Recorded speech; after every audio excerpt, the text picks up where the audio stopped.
आप देख रहे हैं ये देश है हमारा। वीकेंड की सबसे बड़ी बहस, खुद ही कब्र खिला कमल।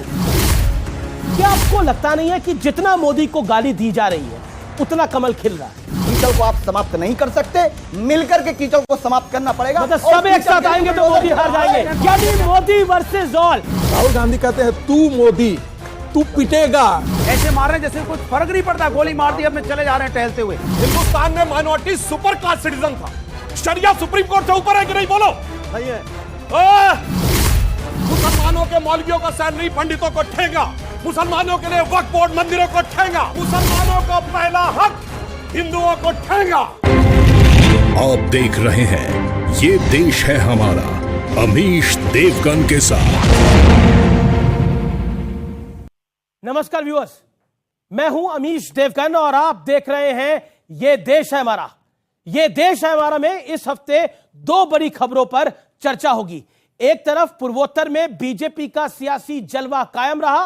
कांग्रेस मोदी की कब्र खोदने का सपना देख रही थी, लेकिन पूर्वोत्तर में खुद ही कांग्रेस की सियासी कब्र खुद गई और वहां एक बार फिर कमल खिल गया। लेकिन हैरानी की बात यह है कि हारने के बाद कांग्रेस ने जो मंथन किया उसका निचोड़ यह निकला, यह तो छोटे राज्यों का चुनाव था, इस हार से पार्टी को कोई फर्क ही नहीं पड़ता। लेकिन दूसरी तरफ जीत के बाद प्रधानमंत्री मोदी ने कांग्रेस को आईना दिखाया और कहा, वो कह रहे थे मर जा मोदी, लेकिन इस देश की जनता जनार्दन कह रही है मत जा मोदी। और इसी बीच राहुल गांधी ने लंदन में खड़े होकर भारत की नेगेटिव तस्वीर पेंट करने की एक बड़ी कोशिश की है और कहा है कि भारत में अक़लियतों यानी माइनॉरिटीज को सताया जा रहा है, यानी मुसलमानों को सताया जा रहा है, क्रिश्चियंस को सताया जा रहा है, लोकतंत्र खतरे में पड़ गया है। पेगासस के जरिए मेरी जासूसी हो रही है। लेकिन जिस वक्त राहुल गांधी भारत को कोस रहे थे, ठीक उसी वक्त दिल्ली में मौजूद G20 देशों के दिग्गज नेता प्रधानमंत्री मोदी और भारत की जमकर प्रशंसा भी कर रहे थे। सवाल है कि क्या विदेश में दुष्प्रचार घरेलू पक्ष पर मिली सियासी हार का एक बड़ा नतीजा है? आज जनता जनार्दन के बीच, देश के युवाओं के बीच हर मुद्दे पर होगी वीकेंड की सबसे बड़ी बहस, खुद ही कब्र खिला कमल। आज क्या सबसे बड़ा मंथन, सबसे बड़ी चर्चा इसी पर जनता जनार्दन के बीच।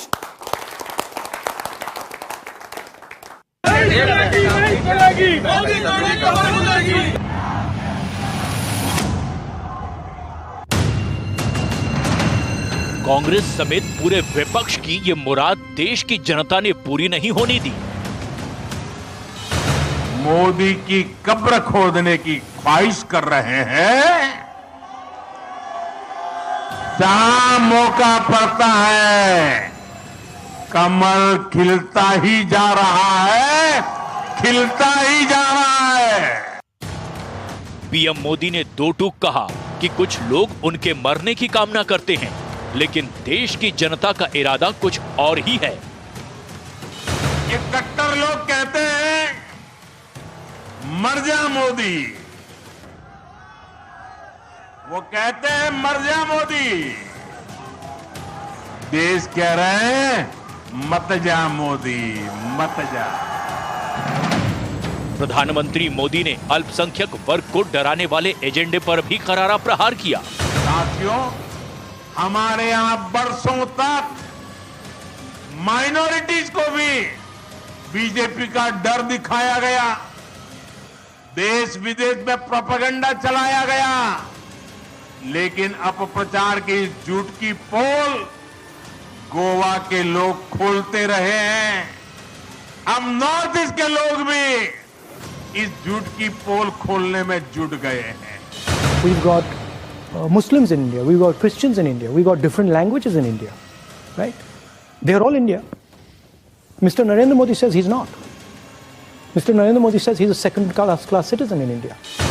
ये एक्शन नहीं है बल्कि जुल्म है और ख़ास तौर से मुसलमानों के साथ ये जुल्म किया जा रहा है। अब माफिया के मुतालिक इन्होंने एक जुमला कहा था कि मैं मिटा दूंगा उनको, तो मिटाने की बजाय सरकार का निज़ाम ठीक कीजिए। प्रधानमंत्री मोदी ने कांग्रेस की सोच पर भी सवाल उठाए।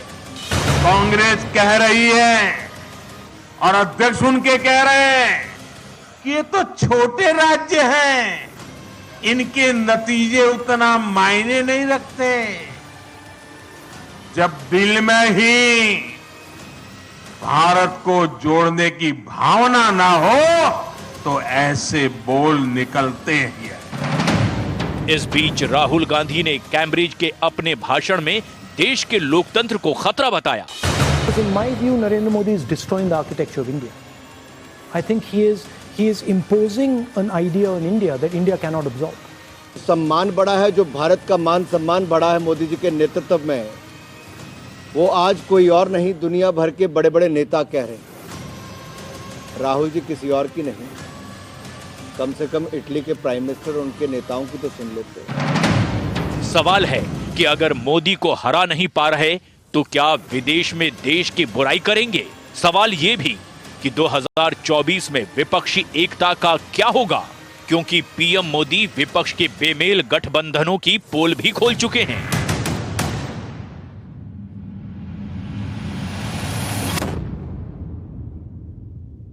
तो आज जनता जनार्दन के बीच में इसी मुद्दे पर होगी बड़ी चर्चा। मेरे साथ कौन कौन जुड़ रहा है? मेरे साथ जुड़ रहे हैं सुधांशु त्रिवेदी, बीजेपी के लोकप्रिय प्रवक्ता और सांसद। मेरे साथ जुड़ रहे हैं अतुल लोंदे, कांग्रेस पार्टी के प्रवक्ता और वरिष्ठ नेता। आप दोनों का अभिनंदन है। मेरे साथ अनुराग भदौरिया है, लोकप्रिय प्रवक्ता समाजवादी पार्टी के, उनका अभिनंदन है। मेरे साथ जुड़ रहे हैं प्रोफेसर संगीत रागी, जो कि जाने माने राजनीतिक विश्लेषक हैं। जोरदार तालियां नहीं रुकनी चाहिए। और मेरे साथ जुड़ रहे हैं शादाब चौहान, नेता पीस पार्टी के, आपका भी अभिनंदन है। जोरदार तालियां तमाम मेहमानों के लिए और जनता जनार्दन के लिए जोरदार तालियां। आप तमाम लोगों का स्वागत है इस चर्चा के अंदर। लेकिन इस बड़ी चर्चा की मैं शुरुआत करता हूं अतुल जी आपसे, और 50 सेकंड में आपको देता हूं शुरुआत के अंदर। टोटल थी 179 सीट्स, राउंड ऑफ करने 180 सीट, कांग्रेस की आई 8 सीट। लेकिन आपके अध्यक्ष कहते हैं छोटे राज्य थे, छोटे चुनाव थे, इनका कोई फर्क नहीं पड़ता। यानी आप इन 3 राज्यों की नॉर्थ ईस्ट की जनता को माइनस करके चलते हैं। देखिए, ये रानी गैडुल्ली जो थी नागालैंड की, जिनका स्वाधीनता संग्राम में बहुत बड़ा योगदान था, उसे रानी का टाइटल जो है वो नेहरू जी ने दिया था। ये 565 रियासतें जो है वो जोड़ी गई थी, तो भारत एक है, इस तरह से इंटरप्रिटेशन ठीक नहीं है। अब रही बात जो 3 राज्यों के चुनाव हुए, तो मेघालय में 60 सीटें भाजपा ने भी लड़ी, 60 सीटें हमने भी लड़ी। क्या हश्र हुआ सबके सामने है, हमारी सीटें 5 तो भी आई है। जबकि एक्सोडस किया गया, हमारे 21 जो पिछले बार के एमएलए थे वो सारे के सारे लेकर गए। उसके बावजूद सारे नया पूरा संगठन खड़ा हुआ, नए लोग लड़ाए गए और हमारी 5 सीटें वहां भी आई है लेफ्ट के साथ मिलकर। सुनिए, मेघालय में, मैं त्रिपुरा की बात कर रहा हूं। अभी मैं त्रिपुरा पे आया नहीं था। जी। त्रिपुरा में आए, हम लेफ्ट के साथ लड़े ना, उसमें क्या है, ओपनली है सब ये। तो त्रिपुरा में हमने 13 सीटें लड़ी है 60 में से, और उसमें से 5 चाहिए। अब देखिए, आप जो है देश का भी देखना पड़ेगा। महाराष्ट्र में पिछले 2 साल में जितने भी चुनाव हुए, एक चुनाव छोड़ के सारे चुनाव बीजेपी हार गई। नागपुर में 2 बार हारी, ग्रेजुएट कॉन्स्टिट्यूंसी और टीचर कॉन्स्टिट्यूंसी नागपुर में हारी। जी। सुनो, और अभी कस्बा भी हारी है, जो 30 साल से कभी नहीं हारी थी। कोल्हापुर हारी, अंधेरी हारी, देगलूर हारी है, और ऐसे कई सीटें हैं जो एक साथ याद नहीं आती है, लेकिन ये सारी सीटें हारी है, तो इसकी चर्चा नहीं होती है। लेकिन 2017-18 में जितने भी चुनाव हुए, आप कह रहे हैं कि जो चार बाई इलेक्शन थे 4 सीट्स में, वो ज्यादा इंपॉर्टेंट है, 180 सीटें नहीं, आप अपने मन से इंटरप्रिटेशन आप ही बोल रहे हैं। नहीं, मैंने कुछ नहीं बोला जी, मैं कह रहा हूं, आपने बोला, आपके नेता ने बोला। अमित जी सुनिए, मैं जो यहां खड़ा हूं, मैं जो बोल रहा हूं सुन लीजिए पहले, फिर अपना इंटरप्रिटेशन कीजिए। मैंने कहा कि आप पूरे परिप्रेक्ष्य में देखना पड़ेगा चुनाव को। ये छोटे राज्य थे, आपके अध्यक्ष ने जो बोला, हाँ या ना? नहीं, आपको मैंने सवा मिनट दे दिया। मेरी बात सुनिए, छोटा राज्य थे, आपके अध्यक्ष ने बोला। This is not a class of mathematics. It is not, but your leader said कि ये छोटे राज्य थे, हाँ या ना? बात सुनो। 60 असेंबली की है। अभी इंटरप्रिटेशन कैसा होता है कि 44 सीटें थी बीजेपी की लास्ट टाइम, अभी 32-33 आ गई है। वोट शेयर भी कम हुआ है। वहां पर प्रज्योत देवबर्मन जो है, उन्होंने 20% वोट लिया, हमने 36% वोट लिया, 56% दोनों का है, 41% वो है। तो इंटरप्रिटेशन की बात नहीं है। लेकिन जो राज्यों में अभी चुनाव होने हैं, उसमें 2018 में हमने हराया था, लेकिन अलायंस में सीबीआई इनकम टैक्स ईडी थी। तो कर्नाटक में क्या हुआ, मध्य प्रदेश में क्या हुआ? तो सवाल पूछा, वो छोटे राज्य थे, आप उस सवाल को टाल रहे हो। मैं दोबारा पूछूंगा आपसे सवाल। सुधांशु त्रिवेदी, कांग्रेस ने बोला कब्र खुदेगी मोदी की, लेकिन कमल खिला पूर्वोत्तर के राज्यों में। लेकिन कांग्रेस के सर्वोच्च नेता राष्ट्रीय अध्यक्ष से बड़ा तो कोई नहीं होता किसी पार्टी के अंदर, वो कह रहे हैं कि ये छोटे राज्य थे। देखिए, जैसी जिसकी सोच होती वैसी उसकी दृष्टि हो जाती है, तो इसलिए अगर उनको किसी चीज में छोटा नजर आ रहा है तो ये उनकी सोच के ऊपर निर्भर करता है। हम एक बात बिल्कुल ईमानदारी से कहना चाहते हैं, हाँ ठीक है, संख्या की दृष्टि से उन्हें छोटा राज्य कहा जा सकता है, परंतु वो दिल में कितना बड़ा स्थान रखते हैं इसका प्रमाण यह है कि प्रधानमंत्री श्री नरेंद्र मोदी जी भारत के इतिहास के पहले प्रधानमंत्री, जिन्होंने नॉर्थ ईस्ट का दौरा 50 से अधिक बार किया है। आज तक कोई प्रधानमंत्री उन राज्यों में जाकर इतना महत्व नहीं दिया है। परंतु मैं एक और बात कहना चाहता हूं, त्रिपुरा का चुनाव था केवल 5 साल पहले, 2018 की बात है ना, जब वहां कम्युनिस्ट पार्टी का ऐसा शासन था कि किसी दूसरी पार्टी के लिए डंडा झंडा लगाना भी संभव नहीं होता था त्रिपुरा में, परंतु त्रिपुरा में नहीं, कम्युनिस्ट पार्टी का, कम्युनिस्ट पार्टी। आज यह माना जाता था कि क्या भाजपा कम्युनिस्ट पार्टी से लड़ पाएगी। 2018 के जब हम चुनाव लड़ रहे थे, आज स्थिति क्या हो गई कि कांग्रेस और कम्युनिस्ट दोनों मिल गए और यह सोचकर कि क्या हम भाजपा को रोक पाएंगे, और नहीं रोक पाए। आप सोचिए, इतना बड़ा बदलाव 5 साल में आ गया, और वो क्यों आया? क्योंकि ईमानदारी से उस क्षेत्र में काम किया। और जहां तक छोटे की बात है तो एक बिंदु कहना चाहूंगा, हिंदी के बड़े प्रख्यात कवि हुए हैं बिहारी जी, जिन्होंने अपनी ग्रंथ लिखा था सतसई। उसका एक दोहा है, सतसैया के दोहरे जो नावक के तीर, और देखन में छोटे लगे घाव करे गंभीर। घाव करे गंभीर, अनुराग भदौरिया, अनुराग भदौरिया, घाव करे गंभीर। लेकिन लंदन में जाकर, नहीं अनुराग भदौरिया की बारी, लंदन में जाके राहुल गांधी कह रहे हैं अल्पसंख्यक खतरे में है भारत के अंदर। देश में रह के आपके बड़े नेता शफीकुर रहमान बर्क कह रहे हैं कि मुसलमानों के साथ अन्याय हो रहा है। एक बात बताइए, ये घाव करे गंभीर, आप मुझे बताइए कि देश के बारे में देश के बाहर जाके ये बोलना जायज है? देखिए, घाव गंभीर कैसे होते हैं? घाव गंभीर होते हैं लेकिन दर्द भी होता है, तकलीफ भी होती है, हम अंदर ही अंदर रोते भी रहते हैं। मैं सुबह सुबह आज पेट्रोल पंप पे गया, मैंने सोचा बड़ी जश्न मनाया जा रहा है, पूर्वांचल जीत गए, चारों तरफ फूल बारिश हो रही है, हम भी खुश हैं, भाई बीजेपी जीती है, जनता ने वोट दिया है। पेट्रोल पंप पे गए, भैया आज सस्ती मिल जाएगा पेट्रोल, पेट्रोल वाले ने पैसा मांग लिया पूरा मुझसे। किस बात की खुशी मनाए बता दीजिए? फ्री में मिल जाए पेट्रोल? नहीं, मेरी फ्री में क्यों भाई, आप कम से कम सस्ता तो कीजिए। जो आपने हफ्ता तो नहीं मांगा ना पेट्रोल, मेरी बात आप सस्ता तो कीजिए, कम से कम ये तो बोल देते हैं कि भैया रोजगार भी बढ़ेगा, पेट्रोल भी सस्ती होगी। सुन लीजिए मेरी बात, अरे बोलने दीजिए, मैं नहीं बोला किसी के बीच में। कमाल है भाई, इस देश में आप सत्ता तो आपको जनता दे रही है, लेकिन आप जनता को क्या दे रहे हो? तकलीफ। आपको दर्द नहीं होता अंदर? मैंने जो सवाल पूछा, अनुराग जी, वोट दे रही है जनता, आपको सत्ता दे रही है, अपनी नजर इनायत मेरे सवाल पे भी कर लीजिए अनुराग भाई। तो होना चाहिए ना अनुराग जी, नजर इनायत अब मेरे सवाल पे भी कर लीजिए। उस पे भी आ रहा हूं। जहां तक आप बर्क साहब की आपने बात बोली, उन्होंने क्या बोला? उन्होंने बोला कि जो आप ये बुलडोजर चलाते हैं, अरे अपराधी सरेआम गोली बारूद चला रहे हैं रोड पे, तो सरेआम बुलडोजर भी चल रहा है उन पर। बोलने तो दो, सरेआम बुलडोजर भी चल रहा है, तो बोलने तो दो ना। सरेआम बम चला रहे हैं, बम गोली चला रहे हैं, ऐसे गोली। और आपने देखा होगा पुलिस वालों को गोली मार दे रहे हैं, और गोली मारते समय देखा होगा आपने उनकी बॉडी लैंग्वेज, ऐसे मार रहे हैं जैसे कोई फर्क नहीं पड़ता, गोली मार दी अपने चले जा रहे हैं टहलते हुए, माने जैसे कहीं घूम रहे हो। क्या है ये? उत्तर प्रदेश है क्या है भाई? उत्तर प्रदेश है ये? नाम बोलिए बम चलाने वाले का। मेरी बात सुनिए, नाम तो बोलिए। जो भी नाम, सुन लीजिए मेरी बात। अभी नाम नहीं बोलेंगे। आपने उत्तर प्रदेश में, आपने उत्तर प्रदेश, सुन लीजिए बात करने दीजिए, टोकिए मत, जो नहीं एक बार टोकिए मत। आप अपराधियों को सजा दीजिए, अपराधियों को जेल में डालिए, लेकिन अपराधियों को सजा पहले दे दीजिए जिससे हमारे लोग मारे ना। ठीक है, नाम बोलिए। सुनिए, किसको कर रहे हैं? चाहे अतीक किस अहमद हो, किस चाहे गवाह को मार रहे हैं? मेरी बात सुनिए, कि जिसकी सुन बात लीजिए, कर बात रहे सुन लीजिए। हैं, अतीक अहमद के गुर्गों ने मारा, और उसी अतीक अहमद के लोगों को, उसी अतीक अहमद के लोगों को, उसी अतीक अहमद के लोगों को मारा गया।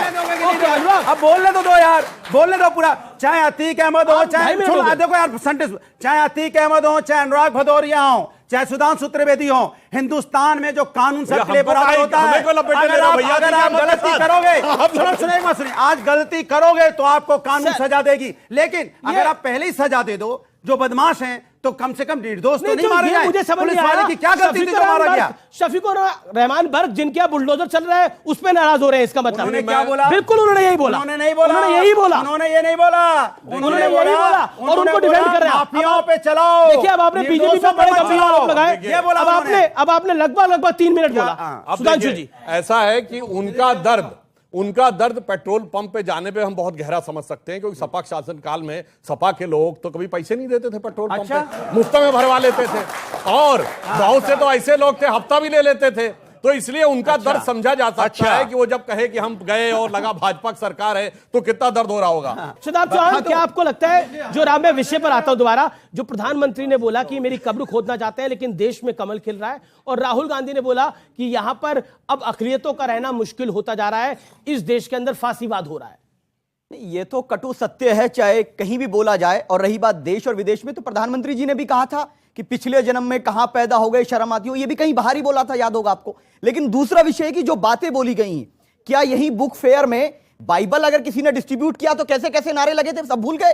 क्या जुनैद को, नासिर को हत्या नहीं की गई? और जो पहलू खान और अखलाक की मर्डर किस नाम पे हुआ था? अखलाक के कातिलों का महिमा मंडन किया गया, उन पर बिल्डोजर नहीं चला। अजय मिश्र टेनी के घर पर बिल्डोजर नहीं चलता है। बिल्डोजर जब चलेगा जिसका पॉलिटिकल गेन होगा। अतीक अहमद पे इसलिए चलेगा क्योंकि बीजेपी कहेगी हमने ये कर दिया। अरे जब माफिया खत्म, 10 सेकंड दीजिए मुझे, जब माफिया राज खत्म हो चुका है तो ये रोज नए माफिया कहां से पैदा हो जाते हैं? मैंने जो सवाल पूछा, जो कब्र खोदने की बात थी और जो राहुल जी ने बोला, उस विषय पर आपका क्या कहना है? मैं 30 सेकंड और देता हूं आज के विषय के ऊपर। ये तो बहुत ही स्पष्ट है। प्रधानमंत्री जी ने कहा कि कमल खिलेगा।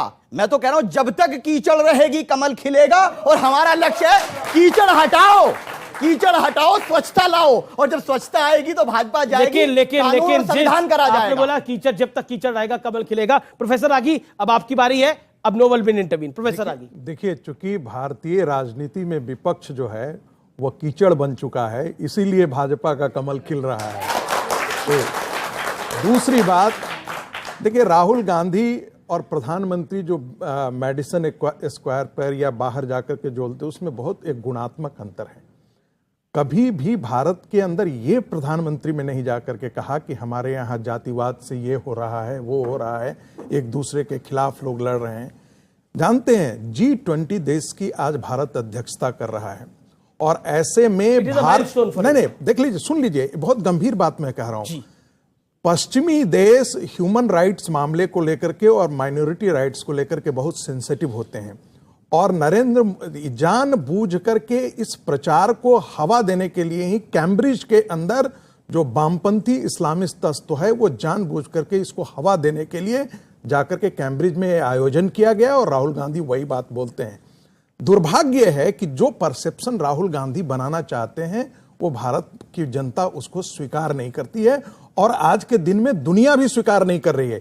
इसलिए आप देख रहे हैं कि यूक्रेन के युद्ध को लेकर पश्चिम के देश, आज बड़े बड़े महारथी पश्चिम के जो राष्ट्राध्यक्ष हैं वो नरेंद्र मोदी से आस लगाए। बिल गेट्स जैसा व्यक्ति कह रहा है कि हमें भारत से उम्मीद की दृष्टि दिख रही है। तो ऐसे में नरेंद्र मोदी, डिपेंड करता है आप क्या कहते हैं।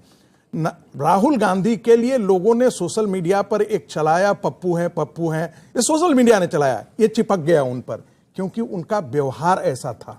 नरेंद्र मोदी के खिलाफ आपने बहुत सारी चीजें चलाई, फेंकू हैं, लेकिन जनता उस चीज को, परसेप्शन को एक्सेप्ट करने के लिए तैयार नहीं होती। तो ये बहुत इंपॉर्टेंट बात है कि आप क्या बोलते हैं। जनता क्रेडिबिलिटी आपकी तय करती है। प्रधानमंत्री की क्रेडिबिलिटी, कोई 9 साल रह करके प्रधानमंत्री से होते देखिए, 10 सेकंड में अपनी बात और खत्म कर दिया इन्होंने। 10 सेकंड में अपनी और बात कर रहा हूं। राहुल गांधी कहते हैं कि हमारे खिलाफ पेगासस लगाया। अरे राहुल गांधी के खिलाफ पेगासस लगा करके अपना सॉफ्टवेयर का पैसा कौन बर्बाद करेगा? वो तो रोज ही ऐसे बोलते रहते हैं। आपको याद है एक बार हवाई जहाज उनका हवा में थोड़ा तैरने लगा था, उन्होंने कहा हमारे खिलाफ जो है ना वो शडर करने लगा था थोड़ा सा लैंडिंग के समय। उन्होंने कहा मेरे खिलाफ ये DGCA सिविल एविएशन ने पूरा उसकी छानबीन करा ली, पता लगा कि कुछ भी ऐसा नहीं था। तो ये ऐसी हवा बनाने के लिए ये करते रहते हैं। मुझे नहीं लगता है कि उनको गंभीरता से लेने की आवश्यकता है। ओके, मैं अतुल जी आपके पास आता हूं। एक ये इंपॉर्टेंट विषय है, क्या आपको लगता नहीं है कि कांग्रेस पार्टी को अपने गिरेबान में झांकना चाहिए? ये मैं नहीं बोला, राशिद दलवी आपके वरिष्ठ नेता है, वो कहते हैं कि हमारे कांग्रेसी जो है, हमारी जो कांग्रेस पार्टी आज के दौर में है, वो मेहनत नहीं करना चाहती। ये आपके नेता ही कह रहे हैं। व्हाट यू हैव टू से टू हिम? पहले तो थोड़ा सा सुधांशु जी के कुछ जवाब दे दूं, फिर रागी जी के भी कुछ जवाब दे दूं, बहुत जरूरी है। वो नाले से गैस की बात नहीं बताएंगे। वो मेडिसन स्क्वायर में बैठ के जो बातें की जाती कि 2014 से पहले इस देश में जन्म लेना गुनाह था, तो 2014 से पहले जन्म खुद स्वयं मोदी जी का भी हुआ था। अभी आपने बात की, जो इंसान 4000 किलोमीटर लोगों की नफरत मिटाने के लिए चल के गया, उसके बारे में आप जितना कर लो उतना कम है। उन्होंने क्या कहा कि सेकंड क्लास सिटीजन, मैं बताता हूं, मैं नागपुर से आता हूं। सेकंड क्लास सिटीजन पता है आपको क्या है? ये 90 साल से पहले रखी गई नींव है। ये गोलवलकर गुरुजी ने लिखी किताब है, उसमें कहते हैं कि हाँ तुम यहां रह सकते हो, लेकिन तुम्हें हमारे सेकंड क्लास। आपको लगता है कि भारत के अंदर जो अकलियतें रह रही हैं वो सेकंड क्लास सिटीजन है, जो राहुल जी ने बोला? एक minute, do you agree to it? नहीं, सुनो एक मिनट, मुझे बताइए, शादाब चौहान आपके बराबर में खड़े हुए हैं, एक मिनट, मेरी बात पूरी होने दो, मेरी बात पूरी होने दो। ऐसा नहीं कि सिर्फ सुधांशु जी और उनकी बात पूरी होगी। नहीं, आपकी बात भी पूरी होगी। सवाल है सर, सवाल का जवाब दीजिए। बात सुनो, क्या आपको लगता है कि इस देश का मुस्लिम और ईसाई सेकंड ग्रेड सिटीजन है, हाँ या ना?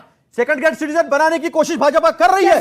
कैसे कर रही है? तो देखो, हाँ बताइए, अभी बताइए, जब बाकी भारत में जब बात आती है तो बीफ है, बीफ को लेकर राजनीति की जाती है, लोगों को मारा जाता है। एक मिनट, आप चाहते हैं भारत के अंदर, उत्तर प्रदेश के अंदर, बिहार के अंदर बीफ बिके? नहीं बिके तो फिर, लेकिन फिर मेघालय में क्यों बिके? मेघालय में जाके स्टॉल लगाते हैं ये लोग। इनका एक कैंडिडेट है बराट बरनार, उसने वेश्यालय चलाया, उसने जिलिटन, मेरे को बताइए, एक सेकंड, ये बड़ा इंपॉर्टेंट है। आप जो बात बोल रहे हैं ना, एक मिनट, मेघालय में कैसे चलने दिया आपने? अरुणाचल में कैसे? आप मुझे बताइए, आप दूसरों के बताइए, मैंने बोलने का भरपूर मौका दिया, आपको बोलने का भरपूर मौका दिया। सवाल सुनिए, क्या बीफ का स्टॉल लगा नहीं मेघालय में? बताइए मुझे। सुनिए ना, मेघालय में चलता है, गोवा में चलता है, अरुणाचल में चलता है, फिर अतुल जी, क्या आपको लगता है कि भारत में मुसलमान और ईसाई सेकंड ग्रेड सिटीजन है, जो राहुल जी ने बोला? नहीं, आप मुझे उसका रीजन बताइए, मैं आपको कारण बताइए, मैं आपसे एग्जांपल पूछने को तैयार हूं। आपको बता रहा हूं, ये बुलडोजर से लेकर ये लोगों को जिस तरह से मारा काटा जा रहा है। अरे सुनिए ना, एक मिनट, मैंने भाई जी, अगर आपको बात करने तीनों बात कर लो, मैं निकल जाता हूं। नहीं, बात रखने दो। आपने सवाल पूछा ना, सवाल पूछा, मैं जवाब दे रहा हूं। उनको 30 सेकंड बोलने दीजिए, छोटी सी रहने दो, आपने हो गया। इन एग्जांपल देने दीजिए, मैं भी जानूं कि हमारे हिंदुस्तान के अंदर इस देश की अक़लियतें कैसे कमजोर हुई हैं और इस देश की अक़लियतों को सेकंड ग्रेड सिटीजन है, क्योंकि मेरे पास भी कई सारे एग्जांपल हैं जो मैं इनकी बात सुन लूं फिर मैं बताऊंगा। बताइए, आप प्रूव करिए कि भारत में मुस्लिम और ईसाई सेकंड ग्रेड सिटीजन है। Prove it, prove it tonight. अभी बताइए, आप बताइए सर, आपका टाइम है। हाँ तो सुनिए ना, हाँ बोलिए, इतना आप बोलिए। कितने भाजपा ने मुस्लिमों को टिकट दिया? कितने ये भाजपा कारण ने है मुसलमान को? सेकंड सुनियो, यही रहता है, रिप्रेजेंटेशन नहीं देना डेमोक्रेसी में सबसे बड़ा। एक मिनट, एक टिकट नहीं देते ये। आज एक भी मुसलमान जो है इनके पार्टी में, आपने बोला मुसलमानों को टिकट ना देना, सुनो, मुसलमानों को टिकट ना देना, मुसलमानों को नेक्स्ट पॉइंट सर। फिर जो मेजॉरिटी वर्सेस माइनॉरिटी, ये सारा पॉलिटिक्स का खेल होता है। जैसा इन्होंने कहा कि धर्म की राजनीति, जो गुनहगार है, चाहे वो अतुल हो या अनुराग हो या शादाब हो, गुनहगार होता है, उसमें भी आप धर्म ढूंढते हो। इस देश के प्रधानमंत्री कपड़े से पहचान लेते लोगों को, कपड़े से पहचान लेते हैं इस देश के प्रधानमंत्री। और सुनो, नहीं, बात सुनो, आपने ये एग्जांपल दिया, 3 एग्जांपल दिए, आप बात सुन रहे हैं, आप बात नहीं सुनेंगे। जवाब दो। गोलवलकर की किताब है पंजाब गोलवलकर की किताब अभी नहीं आई है, पहले क्या हुई है, उसके बाद कांग्रेस का शासन मिला है। लेकिन व्यूअर्स, मैं आपको बताता हूं, इस देश के 2 केंद्रीय मंत्री हैं। किरण रिजिजू कौन से समुदाय से आते हैं? स्मृति जुबिन ईरानी किस समुदाय से आती है? क्या सिर्फ एक समुदाय की बात होगी? पॉइंट यह है। और आप बोलते हैं नॉर्थ ईस्ट के अंदर अल्पसंख्यक समुदाय है कि नहीं है? वहां पर अगर बीजेपी जीत के आ रही है तो अल्पसंख्यक क्या वहां के समझते नहीं है? गोवा में अगर बीजेपी जीत के आ रही है तो अल्पसंख्यक वहां के समझते नहीं है? सिर्फ अगर इस देश में एक पार्टी चुनाव हार जाएगी, कांग्रेस चुनाव हार जाएगी, तो अक़लियतों को नुकसान हो जाएगा। ये नैरेटिव ब्रिटिश नैरेटिव है, ये नैरेटिव देश का नैरेटिव नहीं है। काफी लंबी बात हो गई। देखिए समस्या क्या है, अब आप लोगों को बहुत साफ समझ में आ गया कि वायरस कोई राहुल गांधी जी के फोन में नहीं है, कांग्रेसियों के दिमाग में है, जिस कारण से उन्हें यह नजर आता है कि सेकंड क्लास। अरे मैं ईमानदारी से कहता हूं, शमशान घाट का प्रचार किसने किया था यूपी के चुनाव में? अब अपने टर्न पे। नहीं, ऐसा नहीं है, आपने भी बीच में सबके बोला है। नहीं, मैंने नहीं बोलोगे तो मैं बोलिए। हाँ, मैं जवाब देता हूँ, सुनिए।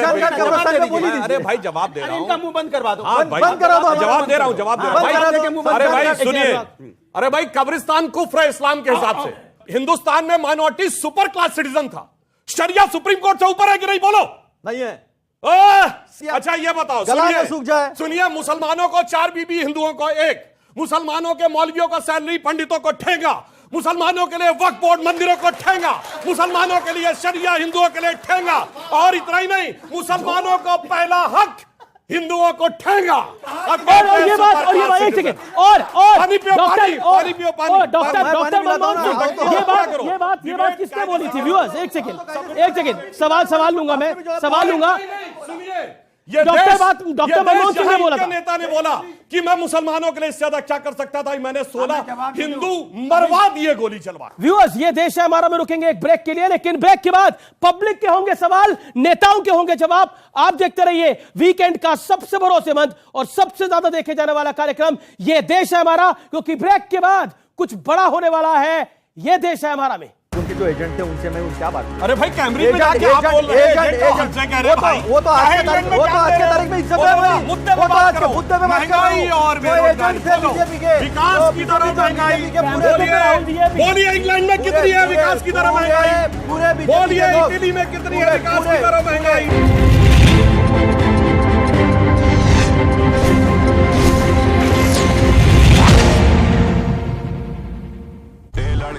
तेरा नाम क्या है, पूछे वाले पूछे तो बता तेरी पहचान क्या है, तेरा नाम गूंजेगा तो उठेगा एक तूफान, हिलेगी जमीन मचेगा घमासान, तेरा नाम गूंजेगा जब हर गली हर मकान, देखेंगे फिर गेम तेरी। ये है शुरुआत तेरी, अब हर जुबान पे होगी बात तेरी। देखिए पहला टाटा वुमेन्स प्रीमियर लीग 4 मार्च से जियो सिनेमा पर बिल्कुल फ्री। कुछ टाइम पहले जब माँ अचानक से बीमार पड़ी तो हम काफी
खिल गया कमल पूर्वोत्तर राज्यों के अंदर। जनता जनार्दन के सवाल है इस दौर में और एक्सपर्ट्स के और नेताओं के जवाब है। मेरा सवाल सुधांशु जी आपसे और मेरा सवाल अतुल जी आपसे भी है। मैं चुनाव पे वापस लौटता हूँ। सुधांशु जी, आपने पूर्वोत्तर के 3 में से 2 राज्यों में आपने चुनाव जीता, बहुत मुबारकबाद। लेकिन ये बताइए, लोकतंत्र का भी जिक्र हो रहा है, ये बताइए कि अगर सत्ता का बनना या सत्ता का बिगड़ना, इसका मतलब लोकतंत्र का बनना या लोकतंत्र का बिगड़ना वो आम लोगों के वोटों के अधिकार से जुड़ा हो, हमारे आपके वोटों के अधिकार से जुड़ा हो। लेकिन इसके बाद, क्योंकि मध्य प्रदेश में 20 साल चुनाव होने हैं, लेकिन इसके बाद सत्ता का परिवर्तन अगर डर के आधार पर हो जाए, सत्ता का परिवर्तन अगर धमकी के आधार पर हो जाए, नोट के आधार पर हो जाए, सांसदों और विधायकों के खरीद फरोख्त के आधार पर हो जाए, तो ऐसे में लोकतंत्र कहाँ है? फिर मतलब चुनाव आयोग क्या करे, अपना जॉब छोड़ दे? फिर लोकतंत्र ऐसे में कहाँ है? एक सवाल आपसे है, लेकिन दूसरा सवाल आपसे है अतुल जी, आपने कहा कि वामपंथियों का, तो सर जब आप केरल से भारत जोड़ो यात्रा की शुरुआत कर रहे थे तो आपके कांग्रेस के जो लीडर हैं उन्होंने कहा था कि वामपंथी दीमक की तरह देश को खा रहे हैं, बीजेपी के साथ वो सत्ता में आ रहे हैं, लेकिन आप केरल में उनकी विखालफत करते हैं, लेकिन वहीं त्रिपुरा में आप उनके साथ सरकार बनाते हैं। ये दो त्रिपुरा में सरकार नहीं बनी, साथ लड़े, लेकिन पिछली बारी से सीटें कम हो गई। दोनों को अच्छे सवाल है, एक एक करके जवाब दीजिए। वो कह रहे हैं कि चुनाव जीतने का मतलब लोकतंत्र के जीतना है, का मतलब जानते क्या होता है कि अगर हमारी गवर्नमेंट सेंटर में जीत जाए तो हम राज्य की सारी विपक्ष की सरकारों को बर्खास्त कर दें, ये कहते हुए कि इनको अब शासन करने का अधिकार नहीं है चूंकि ये केंद्र में हार गए। देखिए, इन्होंने भी कहा कि राहुल गांधी जी की यात्रा का वर्णन किया, मगर इंग्लैंड में उनको देख के मुझे एक बात तो समझ में आ गई। वो कहते थे ना यहाँ कि सर्दी है थोड़ी, आप डर रहे हो इसलिए टी शर्ट पहनते थे, और वहां सूट बूट टाई में जाके पहुंच गया, मतलब वहां डर लगने लगा, वहां सर्दी लगने लगी। इसका अर्थ ये हो गया कि उस कैम्ब्रिज में जाकर अब वो बड़े जलवाए जलाल से बोल रहे हैं। तो मैं एक बड़ी ईमानदारी बात पूछना चाहूंगा, आप इंग्लैंड में पता है कितनी रेट ऑफ इन्फ्लेशन और rate of growth? Okay, Atul ji जवाब, अतुल जी की बारी है। अतुल जी, उनका जवाब कि आप वामपंथियों के साथ केरल में लड़ते हैं, पूछ लीजिए और भाई, त्रिपुरा में समझौता करते हैं। जी, आपका भी सवाल और उनका भी सवाल, उस युवक का भी सवाल। जो पार्टी का इतिहास येदियुरप्पा से शुरू होता है और आज 40 लाख पे हफ्ते पे दिखता है, वो ज्यादा सवाल न करे। जिस पार्टी ने ऐसी कोई पार्टी नहीं है, अभी सुनिए ना, आप बात करते मैं बुलाया नहीं, आप बात करते मैं बुलाया नहीं। हाँ, पता है ना, माल्या वाला सब, ललित मोदी वगैरह सब पे कार्रवाई हुई, पता है, नीरव मोदी पे कार्रवाई हुई। नीरव मोदी प्रधानमंत्री के साथ जाता है और परिवार के साथ भाग जाता है देश को लूट के, और सारे लूट के गए, और हमारे यहाँ सबको सजा हुई। और 2G का जब केस सुनो, बोलो एक केस बताओ। नहीं हुआ ना नीरव मोदी को, नीरव मोदी पे नीरव मोदी तो भागे ना आपके साथ, प्रधानमंत्री के साथ भागा ना, कोई लेटर नहीं, सब हमारे जमाने में मोदी प्रधानमंत्री के साथ डावोस में गया, वहीं से फैमिली के साथ भाग गया। अभी एक बात प्रधानमंत्री के साथ भागा नीरव मोदी, ये this is demeaning, this is not demeaning. एक प्राइम मिनिस्टर चिट्ठी प्रधानमंत्री के साथ delegation, he was with Narendra Modi, प्रधानमंत्री के साथ भागा, Modi he was a prime minister and he did not come back and he went to England, everybody has seen it. छोड़ो वो, माल्या तो कान में बता के गया, कान में बता के गया माल्या, नौ बैग भर के गया, इंपाउंड नहीं कर पाए पासपोर्ट, ये बता रहे हमें। और अभी चल रहा है 12 लाख करोड़ का तो हुआ ही है, पता नहीं वो कब जाएगा। तो सबसे पहली बात इन्होंने कहा हमारे ऊपर वामपंथी का लगाया, उस बच्चे ने लगाया, सम्मान करता हूं, वो सवाल पूछ रहा है वो, लेकिन ये पार्टी 1989 से, सुनो ना, 1989 से ऐसी कौन सी पार्टी है भैया, सवाल दर्द होता है यार, सही बताया तो तकलीफ होती है। सुनो, ये सब पार्टियों से मिलकर बर्खास्त करना कोई डर नहीं, एक मिनट, मतलब सीधे सरकार डिसमिस, कोई वो नहीं है, वो तो कोई इश्यू नहीं। वो छोड़ो, 77 में इनकी सरकार आई थी, सरकार आते बराबर 1 महीने के अंदर 9 सरकारें जो है, मोरारजी देसाई इनके थे, मोरारजी देसाई इनके थे, जनता पार्टी के थे भाई, भाजपा के नहीं थे, जनता पार्टी के थे, भाजपा के नहीं थे, इनके नहीं थे। देखो इतिहास का क्या, अरे भाई हम क्या, देखो इतिहास का क्या, जब आप इनके, अरे भाजपा ही मोरारजी भाई तो पूरे विपक्ष के थे, मोरारजी भाई तो पूरे विपक्ष के थे, तो कांग्रेस के थे। सुनो, एक सेकंड, आप उसकी बात का जवाब। इन्होंने अटल बिहारी वाजपेयी से लेकर सबको नकार दिया कि वो बीजेपी के नहीं थे। जनता पार्टी पूरे देश को मालूम है।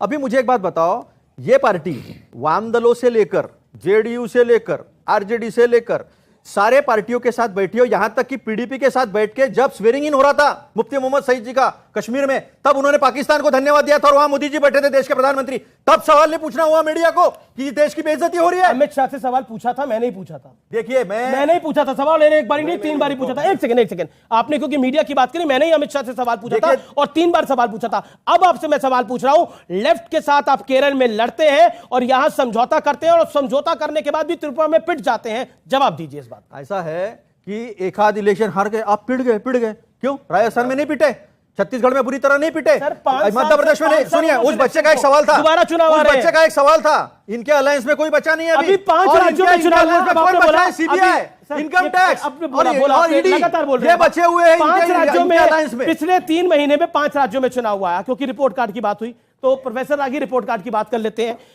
पिछले 3 महीने में 5 राज्यों में चुनाव हुआ, और लगभग 5 राज्य बड़े राज्य थे, जिन 5 राज्यों की मैं बात कर रहा हूं और अगर हम और शामिल कर रहे हैं तो फिर उत्तर प्रदेश और उत्तराखंड और पंजाब भी आ जाता है, गोवा भी आ जाता है। अगर पिछले 1.25 साल की बात कर लें, कांग्रेस कितने राज्यों में चुनाव जीती है? और ये कह रहे हैं कि एक राज्य में अगर कोई चुनाव जीत लेता है तो वो सही होता है। राशिद अल्वी कहते हैं कांग्रेसी मेहनत नहीं करते, ये राशिद अल्वी कहते हैं ये कोई बीजेपी का व्यक्ति नहीं कह रहा। मैं सीधा रुख करता हूं, ये ऐसा एक सेकेंड, ये क्या है कांग्रेस? आप एज अ पॉलिटिकल एनालिस्ट, क्या कांग्रेस रियलाइज नहीं कर रही उसकी जमीन खिसक चुकी है? क्योंकि मल्लिकार्जुन खड़गे ने बहुत इजीली बोल दिया छोटे राज्य। पॉलिटिकल एनालिस्ट है? नहीं, देखिए अमित जी, पॉलिटिकल एनालिस्ट। देखिए अमित जी, ऐसा नहीं कि कांग्रेस रियलाइज नहीं कर रही है, लेकिन कांग्रेस को पता ही नहीं लग रहा है कि हम करें तो क्या करें। कांग्रेस के पास कोई ऐसा प्रयोग करने के लिए, कोई ऐसी, जिसको कहते हैं ना आउट ऑफ बॉक्स थिंकिंग करना।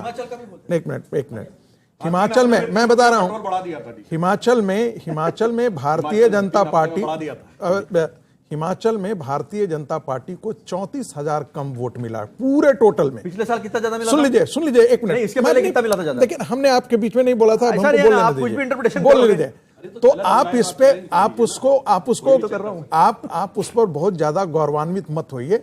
मैं सिर्फ इतना कह रहा हूं कि भारतीय जनता पार्टी को हराना है, भारतीय जनता पार्टी को हराना है तो आपको नया विमर्श खड़ा करना पड़ेगा, नए नेतृत्व खड़ा करना पड़ेगा। आप भारतीय जनता पार्टी को हराना चाहते हैं तो लीडरशिप, आइडियोलॉजी और क्या मोदी को गाली देकर सक्सेसफुल हो सकता है? देखिए, मोदी को गाली क्यों देते हैं? उनको लगता है मोदी आइकॉनिक फिगर हो गए हैं और मोदी को हम डिमीन कैसे करें। अब आप राजनीति के मैदान में तो उनको आप पटक नहीं पा रहे हैं, इलेक्टोरल बैटल में आपको हर जगह वो पीट दे रहे हैं, तब आप अपनी असभ्य भाषा से आप उनको बात करना चाहते हैं। राहुल गांधी कहते हैं तू मोदी, तू पिटेगा, लाठी डंडे से पिटेगा। ये एक मिनट नहीं, बस मुझे कहने दीजिए। अमित जी 10 सेकंड अमित जी। मेरा सवाल ये है कि आपने जैसे बात करी कि पार्टी को लेकर लांछन लगाए जा रहे हैं और सर ने बोला कि जब तक कीचड़ रहेगी तब तक कमल खिलेगा ही। तो सर, जब तक पार्टी दूसरे के ऊपर लांछन या कीचड़ उछालती रहेगी तब तक भी कमल खिलेगा। और दूसरी बात सर, जैसे हम राहुल गांधी की बात करें, उन्होंने भारत के माइनॉरिटी के ऊपर टिप्पणी करी, लेकिन सर यहाँ पे कोई ऐसा माइनॉरिटी नहीं है जो खतरे में है। ये खुद माइनॉरिटी भी कह सकते हैं, कोई खतरे में नहीं है। मार्क टुल्ली कहते हैं, बीबीसी के बड़े पत्रकार हुए, उन्होंने किताब लिखी, उनकी एक बड़े पत्रकार है, उन्होंने किताब लिखी, उन्होंने बोला कि 72 के 72 फिरके अगर मुसलमानों के कहीं देखने को मिलते हैं वो हिंदुस्तान में देखने को मिलते हैं, वो किसी इस्लामिक देश में नहीं देखने को मिल सकते, क्योंकि ये हिंदुस्तान है इसलिए यहां पर देखने को मिलते हैं। ये मार्क टुल्ली का कोट है। विपक्ष क्यों मोदी की कब्र खोदना चाहता है? कांग्रेस ने नारे लगाए मोदी तेरी कब्र खोदेगी, लेकिन जनता ने कमल खिला दिया। राजनीति में कब्र खोदने जैसी भाषा बहुत से लोग इस्तेमाल करते रहे हैं, मिट्टी में मिला दूंगा, ये कर दूंगा, तो दोनों तरफ से है। मैं किसी भी असभ्य भाषा का समर्थन नहीं करता, लेकिन किसी ने कहा था जर्सी गाय, याद होना चाहिए। मिट्टी में मिला दूंगा, कौन सी गर्लफ्रेंड कहा था? 100 करोड़ की गर्लफ्रेंड क्या बोला था? ये बातें हुई हैं, दोनों तरफ से हुई है, मैं दोनों का खंडन करता हूं, पूरा पढ़ना चाहिए आपको। दूसरी चीज ये है कि कीचड़ के रिगार्डिंग में बोल रहा हूं कि कीचड़ को समाप्त करने के लिए, जो सियासी कीचड़ है, जो लोकतंत्र की दुश्मन है, जो जितनी भी हमारी एजेंसीज हैं उनका दुरुपयोग करती है, विधायकों को खरीदने का इस्तेमाल करती है, मुसलमान हो, सिख हो, ईसाई, उनको डराने का काम करती है, दलितों को डराने का काम करती है, ऐसी कीचड़ को समाप्त करने के लिए मैं कांग्रेस से कहूंगा जब तक अनुराग और शादाब नहीं रहेंगे उस कीचड़ को आप समाप्त नहीं कर सकते।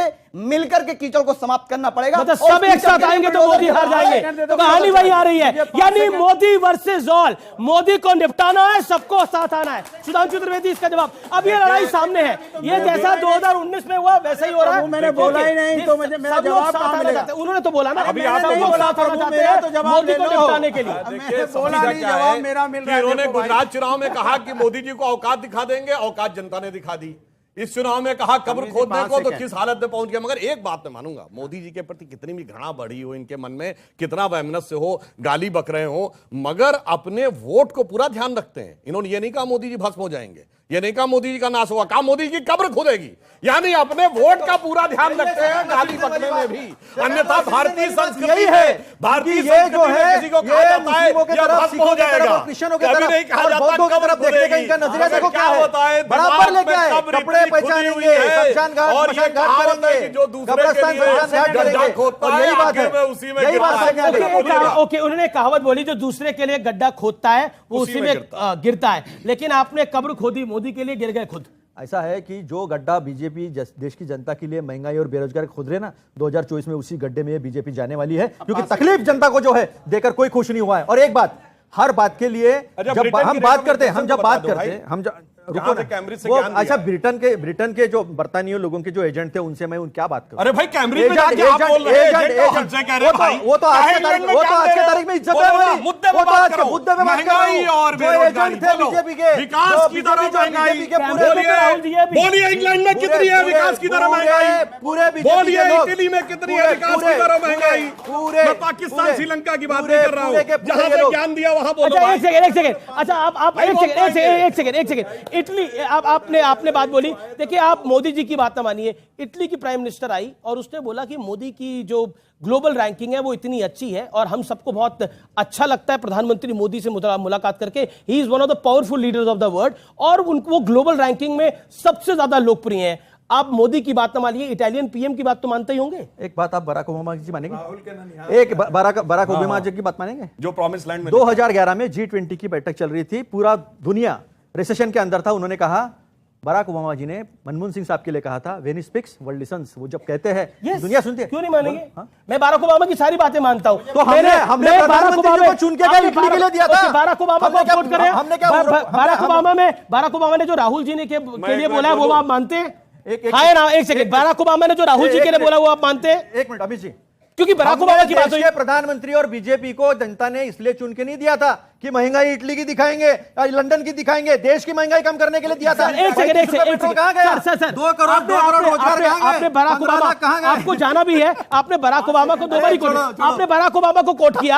आपने बोला बराक ओबामा को मानते हैं, उन्होंने मनमोहन सिंह की तारीफ करी। मैंने पूछ रहा हूं, मैं जनता के सामने पूछ रहा हूं, सवाल का जवाब मिलना चाहिए ना। बराक ओबामा ने जो राहुल जी के बारे में बोला था वो मानते हैं कि नहीं मानते? हाँ या ना? क्या बोला था बताओ?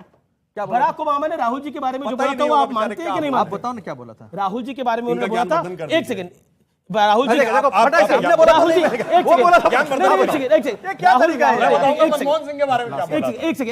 राहुल जी के बारे में उन्होंने बोला था कि वो अपने आप को कॉम्पिटेंट दिखाने की कोशिश करते हैं लेकिन उतने हैं नहीं। देखिए, अभी बराक ओबामा जी ने कहा था कि कॉम्पिटेंट दिखाने की कोशिश करते हैं, नहीं है, तो ये उनका ओपिनियन हो सकता है, लेकिन मानते नहीं मानते मानते। मैं बहुत कॉम्पिटेंट मानता हूं। मैं उस इंसान को जो सज्जन है, जिसकी भाषा अच्छी है, जो देश को जोड़ने के निकालने की बात करता है, वो मसान घाट और कब्रिस्तान की बात नहीं करता, वो कपड़े से लोगों को नहीं पहचानता, वो कहता है ये मेरा भारतीय है, उसको सीने से लगाता है, इसलिए मेरे को मेरा नेता का अभिमान है। आप बताओ मुझे, चुन के क्यों दिया था? क्या इटली की महंगाई दिखाने के लिए दिया था? क्या इंग्लैंड की महंगाई दिखाने के लिए दिया था? इन्होंने बहुत अच्छा, तो भाई पहला इंटरव्यू इटली के अखबार को काहे दिए थे कुछ दिन पहले? व्यूअर्स, हमारे साथ अब कांग्रेस के प्रवक्ता नहीं है, लेकिन अब मैं आपको प्रधानमंत्री मोदी की एक बाइट सुना रहा हूं, जिस बाइट में प्रधानमंत्री कुछ महत्वपूर्ण बात कह रहे हैं और वो संदेश दे रहे हैं विपक्षियों को। आइए सुनते हैं, सुनिए जरा। व्यूअर्स, आप भी सुनिए ध्यान से। ये कट्टर लोग कहते हैं मर जा मोदी, वो कहते हैं मर जा मोदी। देश कह रहे हैं मत जा मोदी, मत जा। हमने यूपी में देखा हाल, सपा का क्या हाल हुआ, आपकी पार्टी का क्या हाल हुआ, हमने यूपी में देखा। हमने उत्तराखंड में देखा कांग्रेस का क्या हश्र हुआ। यूपी में मैं कांग्रेस का हश्र नहीं कह रहा क्योंकि वो तो कहीं बचा ही नहीं। उसके बाद हमने देखा पूर्वोत्तर के राज्यों में क्या हुआ, हमने देखा बाकी राज्यों में क्या हाल हुआ। क्या आपको लगता नहीं है कि जितना मोदी को गाली दी जा रही है उतना कमल खिल रहा है? नहीं, मैंने आपको बताया, पहले भी बताया कि कीचड़ और कमल का एक अजीब रिश्ता है और हमारा लक्ष्य है कि वो कीचड़ समाप्त हो। दूसरी बात, इंदिरा जी के दौर में भी लोग ये समझते थे, उनको भी ये अहंकार था, उन्होंने भी गलती की थी, उन्होंने ये गलती की थी, वो समझती थी कि मैं ही हमेशा प्रधानमंत्री रहूंगी। आज वही गलती भारतीय जनता पार्टी कर रही है। ये कह रहे हैं कि आपको हमारी बात मानना पड़ेगा। इनकी हिपोक्रेसी देखिए कि जो गौ माता मैं सम्मान करता हूं, वो इनके लिए यहां पे मम्मी है और नॉर्थ ईस्ट में जाके वो यम्मी है। ये कौन सी आइडियोलॉजी आप लाना चाहते हैं? दूसरी चीज ये कि जहां मुसलमानों को या सिखों क्रिश्चियंस को इस तरीके से आप डिस्क्रिमिनेट करेंगे, जो कैसे डिस्क्रिमिनेट किया है? मैं बता रहा हूं ना कि क्या कोई बुक डिस्ट्रीब्यूट करना, जो धर्म ग्रंथ, हम सबका सम्मान करते हैं। अब बताइए, बुलडोजर चल रहा है, अगर अतीक के गुर्गों पे बुलडोजर चल रहा है तो सीने पे सांप आपके क्यों लौट रहा है? बिल्कुल इसलिए लौट रहा है क्योंकि मैं स्वतंत्रता सेनानी और अंबेडकर जी के अतीक अहमद क्या स्वतंत्रता सेनानी है? माफिया है। अरे सुन लीजिए, पूरी बात सुन लीजिए। अतीक अहमद माफिया है। सुन लीजिए, पूछ के देखो इन लोगों से जो माफियाओं के बीच में रहते हैं, अपने घर से बाहर निकलने में जिसको डर लगे। अतीक अहमद को 2004 में समाजवादी पार्टी ने पाला, उसके बाद बसपा ने पाला। और सुनो, बात सुननी पड़ेगी इसकी, कृष्णानंद राय की बेवा गली गली घूमती रही अपने पति को इंसाफ दिलाने के लिए, इंसाफ नहीं मिला। मुख्तार अंसारी के मामले में, जुनैद की मां, पहलू खान की बीवी, ऐसे बहुत से मामले हैं और सबके साथ न्याय होना चाहिए। लेकिन जब डिस्क्रिमिनेशन होगा, अखलाक के कातिलों का महिमामंडन करेंगे, अखलाक के कातिलों का महिमामंडन करेंगे, नहीं, गलत बोला आपने, अपराधी अपराधी होता है, अपराधी अपराधी होता है। अखलाक के कातिल को किसी ने सांसद बनाया? अतीक अहमद को सांसद बनाया गया, मुख्तार अंसारी को सांसद बनाया गया, मंच पर जगह दी गई योगी जी की रैली में। सिर्फ दो फैक्ट रख देता हूं। अखलाक का जब विषय हुआ, एकदम बोल पड़ेंगे तो पहले इनकी बात कर दूं। पहलू खान में तो राजस्थान में कांग्रेस सरकार आ गई, क्यों नहीं चार्जशीट कर दिया? अगर फैक्ट थे तो कर देना चाहिए था ना, कोर्ट में अब तक 5 साल में सजा करवा देनी चाहिए थी। कई लोग क्या है कि खबरें सुनना भी नहीं चाहते आजकल के टाइम में। बुरा उनको लग रहा है कि मुस्लिम ऐसे, मुस्लिम वैसे, या ईसाई के ऊपर ऐसे हो रहा है। आप मेरे को एक बात का जवाब दे सकते हैं? एक अभी हमारे इधर से ही किसी बहन ने या बेटी ने बोला था कि दिल्ली में सरकार क्यों नहीं है, दिल्ली में मौलवियों को तनख्वाह मिलती है, पुजारियों को क्यों नहीं मिलती? इस बात का कोई आंसर दे सकते हैं?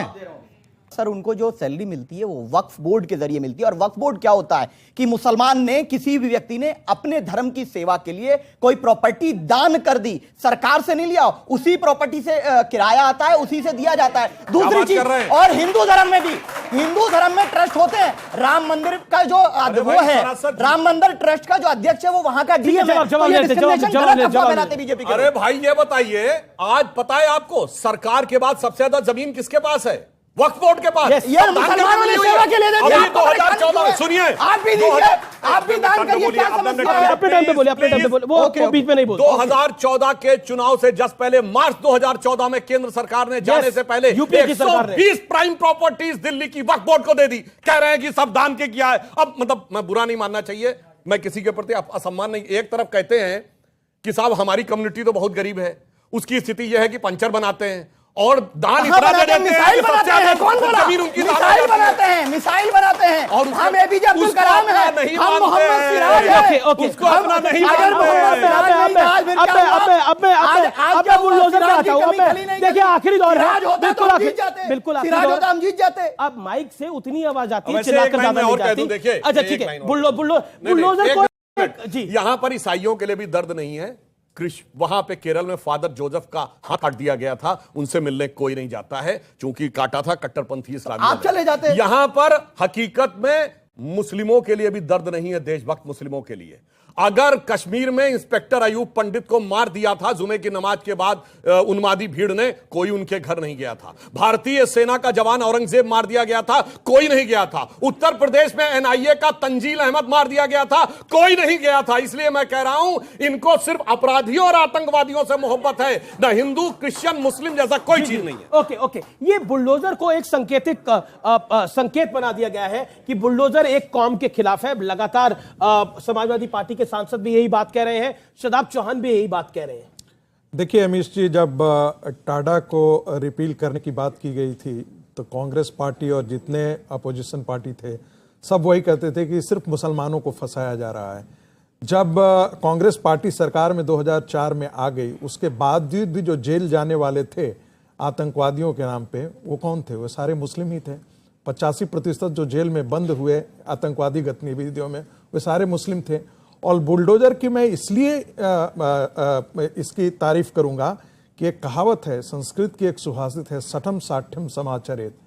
दुष्ट को उसकी दुष्टता उसका दंड देना ही आवश्यक है।